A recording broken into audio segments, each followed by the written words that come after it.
Chapter 6. The Chocolate Party. When I thought about putting a tack on Miss Daisy's chair was a pretty dumb thing to do. Mr. Klutz went to the front of the class. I was sure he was going to bring all of us to the torture chamber in the basement, but he didn't look all that mad considering what we had done. It has come to my attention that some of the students at our school need a little extra incentive to behave and work their hardest, Mr. Klutz said. Do you know what the word incentive means? An incentive is a reward that encourages a person to work harder to achieve something, Andrea announced, all proud of herself. She thinks she knows everything. I hate her. Very good, Andrea, said Mr. Klutz. What sort of incentive might bring out the best work in the students of our school? You could give each of us $1 million, suggested Michael. You could make summer vacation last all year long, I said. How about getting rid of homework? Asked Ryan. Miss Daisy went to the front of the room. Mr. Klutz can't do those things, she said, but remember, when all the students in our school read 1 million pages in books, and as a reward, we turn the gym into a video game arcade?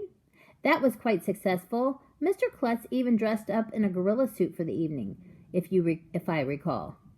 How about a chocolate party? Suggested Andrea. Yeah! Everybody yelled. Said Miss Daisy. I like that idea. We all got very excited because if there is one thing that just about everybody loves, it's chocolate. Kids started shouting out things we could have at the party, like chocolate cupcakes and chocolate fudge and chocolate bunnies and chocolate ice cream and on and on and on. But wait a minute, Mr. Klutz said. What are you going to do to earn this chocolate party? We could read another 1 million pages, suggested Ryan. We did that already, Emily said. How about 1 million math problems, I said. What a wonderful idea, Miss Daisy beamed. Ever since we taught her how to add and subtract, Miss Daisy loved math. Math is hard, Ryan said. How about 100 math problems? 1 million math problems, Mr. Klutz insisted. That's my final offer. Take it or leave it. We'll take it, we all yelled.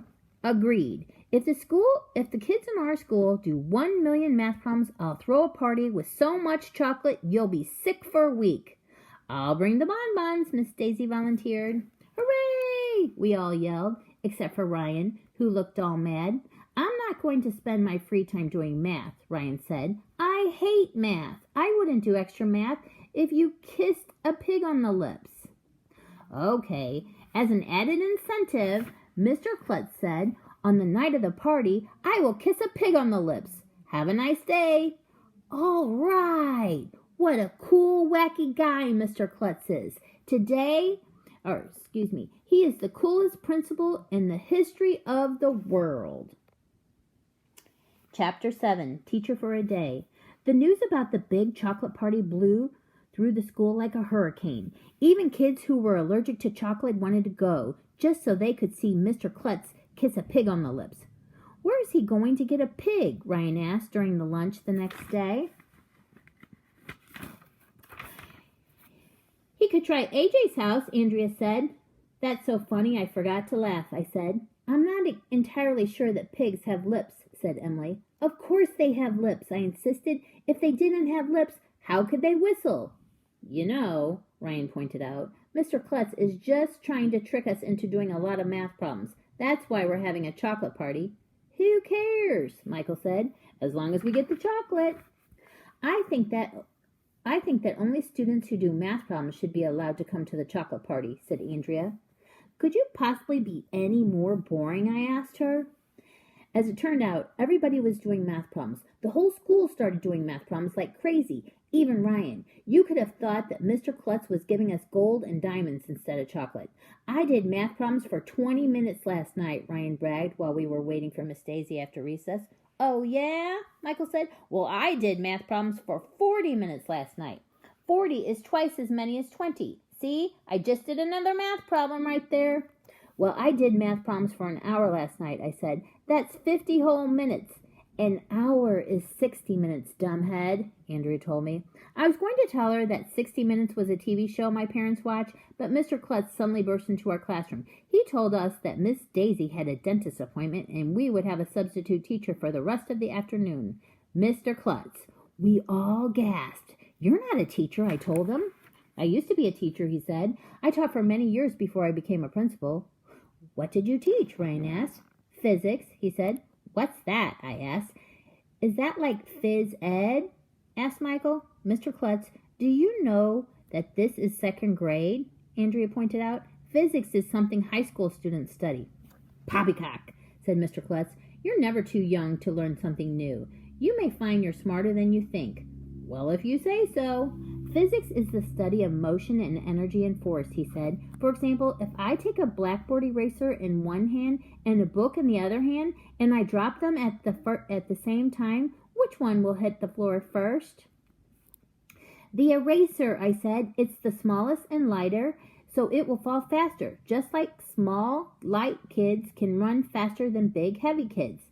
No, the book will hit the floor first, insisted Ryan. Bigger and heavier things build up more speed than little things.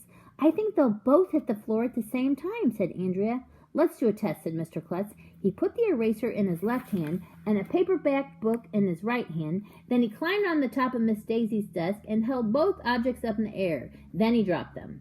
The eraser and the book hit the ground at the exact same moment. I told you so, said Andrea. I think I hate her more every day. According to the law of physics, all objects fall at the exact same rate, Mr. Klutz told us. See, you're learning physics in second grade. Wait a minute, said Michael. That's not a fair test because the eraser and the book are almost the same size and weight. Yeah, Ryan said. Try it with different objects. Okay, Mr. Klutz said as he picked up a pencil off Miss Daisy's desk. Then he went over to the windowsill where Miss Daisy kept her collection of stuffed animals. He picked up a giraffe that was almost as big as I am. Would this be a fair test? He asked. Yeah, we all shouted. Now, which object do you think will hit the floor first? He said as he climbed up on the top of Miss Daisy's desk again. The pencil, some of us shouted. The giraffe, other kids yelled. I think they will both hit the floor at the same instant, said Andrea. Okay, let's do a test, said Mr. Klutz. As he raised both of his arms in the air, Mr. Klutz put his foot on a crayon that was sitting on Miss Daisy's desk. It rolled a little. His foot slipped. He wobbled for a moment, trying to keep his balance. Then he pitched headfirst off the desk. Watch out! Crash!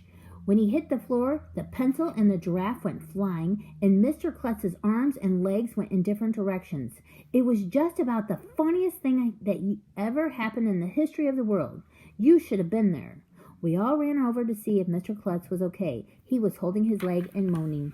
See, Andrea said, all three objects hit the ground at the same time. The pencil, the giraffe, and Mr. Klutz. So I was right.